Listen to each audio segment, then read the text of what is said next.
मौसमियाती तब्दीली के असरात से निपटने के लिए क्लाइमेट फाइनेंसिंग एक अहम जुज़ है। उम्मीद है तरक्की याफ्ता ममालिक के इस सिलसिले में वादा पूरा करेंगे।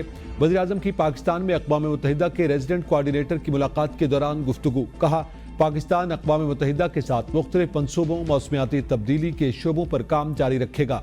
वज़ीर-ए-आज़म ने सैलाब के दौरान आलमी हिमायत इकट्ठा करने में अक़वाम मुत्तहिदा के सेक्रेटरी जनरल के किरदार को सराहा।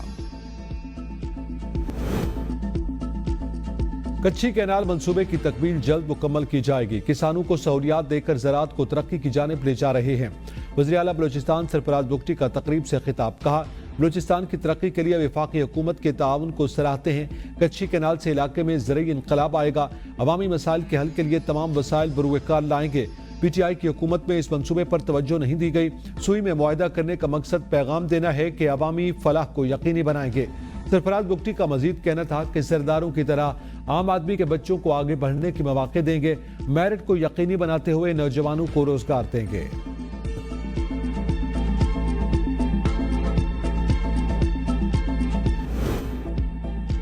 सुप्रीम कोर्ट के 6 मुस्तकिल और एक कायम मकाम जज ने हल्फ उठा लिया। तमाम 7 जजेस से चीफ जस्टिस पाकिस्तान याह्या अफरीदी ने हल्फ लिया। Justice Aamir Farooq, justice Ishtiaq Ibrahim, justice Shakeel Ahmad, justice Shafi Siddiqui, justice Salahuddin Panhwar और जस्टिस हाशिम काकर ने हल्फ उठाया। चीफ जस्टिस याह्या अफरीदी ने जस्टिस मियां गुलशन औरंगजेब से कायम मकाम जज के ओहदे का हल्फ लिया। सिंध और पेशावर हाई कोर्ट के कायम मकाम चीफ जस्टिस ने भी हल्फ उठा लिया। गवर्नर सिंध कामरान टिसोरी ने कायम मकाम चीफ जस्टिस मोहम्मद जुनैद गफ्फार से हल्फ लिया। गवर्नर खैबर पख्तूनख्वा फैसल करीम कुंडी ने जस्टिस SM अतीक शाह से कायम मकाम chief justice Peshawar high court का हल्फ लिया। तकरीब में वज़ीर आला खैबर पख्तूनख्वा अली अमीन गंडापुर भी शरीक थे। गवर्नर बलूचिस्तान जाफर खान मंदुखेल ने जस्टिस मोहम्मद एजाज सवाती से कायम मकाम चीफ जस्टिस का हल्फ लिया। जस्टिस सरफराज डोगर ने इस्लामाबाद हाई कोर्ट के कायम मकाम चीफ जस्टिस का हल्फ उठा लिया। हल्फ बर्दारी की तकरीब ऐवान सदर में हुई। सदर ममलिकत आसिफ अली जरदारी ने जस्टिस सरफराज डोगर से हल्फ लिया।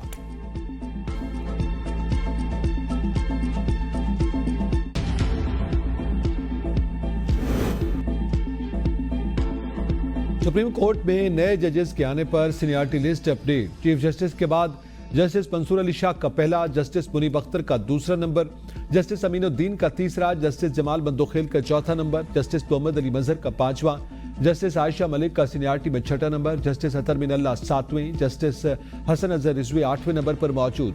जस्टिस मजहर आलम मियां खेल सीनियरिटी लिस्ट में 24वें नंबर पर है। किसी से कोई जाती अनाद या इख्तिलाफ नहीं, कुछ गलत किया ही नहीं तो रेफरेंस का डर कैसा।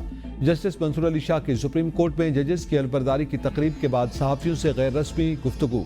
कहा, हुकूमत ने रेफरेंस लाना है तो ले आए, मुकाबला करेंगे, मैदान किसी सूरत नहीं छोड़ेंगे। कमरे में मौजूद हाथी किसी को नजर न आए तो क्या कह सकता हूँ।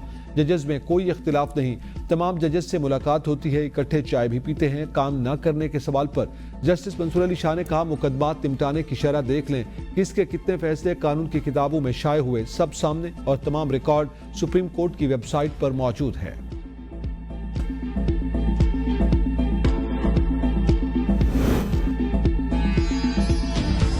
इस्लामाबाद में जजेस की सीनियरिटी के मामले में सियासत की बू आ रही है। PTI रहनुमा सेनेटर अली जफर का सेनेट में इज़हार ख्याल। कहा, 26वीं आईनी तरमीम में भी खराबियां हैं। पाकिस्तान में नफरत के तूफान बरपा हैं। हुकूमत ने लोगों से पुरअमन एहतजाज का भी हक छीन लिया। सोशल मीडिया फेक न्यूज के नाम पर पीका एक्ट लागू कर दिया गया। हुकूमत की दरखास्त पर चीफ जस्टिस को IMF से मजबूरन मिलना पड़ा। हुकूमत ने अदलिया की साथ को नुकसान पहुंचाया। जुडिशल कमीशन से मिलने वाली बात दुरुस्त नहीं। कौम पिस रही है, लोग नाराज हैं।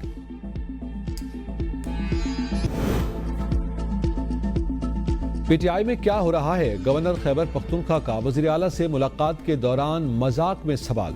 फैसल करीम कुंडी ने कहा, शेर अफजल मरवत को भी निकाल दिया, उनसे हमदर्दी है। वज़ीर आला साहब, क्या आपकी हुकूमत ने अपने खिलाफ सवाबी में एहतजाज नहीं किया।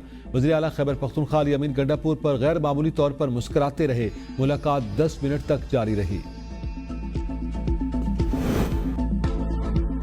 बानी PTI ने खत लिखकर अवाम के मसाइल की तरफ तवज्जो दिलाई। PTI फिर मजबूर होगी कि मसाइल का कोई और हल निकाले। बैरिस्टर गौहर की मीडिया से गुफ्तगू। कहा, हमें ऐवान में बात नहीं करने दी गई। साहबजादा हामिद रजा ने कहा, आज फिर भरपूर तैयारी की थी कि हम इश्यूज पर बात कर लें, लेकिन हमें पार्लियामेंट में बोलने की इजाजत नहीं दी गई। महमूद अचकजई ने कहा कि पहले दिन से कह रहा हूं कि यह जाली पार्लियामेंट है। हमें अपनी पार्लियामेंट के बाहर अपना ऐवान लगाना चाहिए जिसके स्पीकर असद कैसर हों।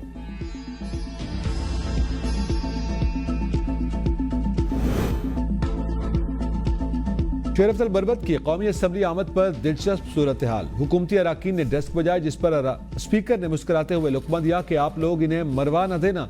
शेर अफजल मरवत ने मुख्तसर नुक्ता एतराज पर कहा कि मेरा सवाल अपने ही दोस्तों से है कि मुझे क्यों निकाला। हुकूमती अरकान ने भी मरवत को क्यों निकाला जवाब दो, और जालिमो जवाब दो, मरवत का हिसाब दो के नारे बुलंद किए। मीडिया से गुफ्तगू में शेर अफजल मरवत ने कहा कि अगर बानी ने मेरे हवाले से कहा है कि शक्ल न दिखाओ तो मैं मुल्क छोड़ दूंगा। बानी पीटीआई को हर बात ठीक नहीं बताई जाती, गलत कान भरे जाते हैं। बानी ने इस्तीफा देने का कहा तो 1 मिनट देर नहीं करूंगा। मुझे पार्टी डिसिप्लिन सिखाने वालों का दिमाग खराब है।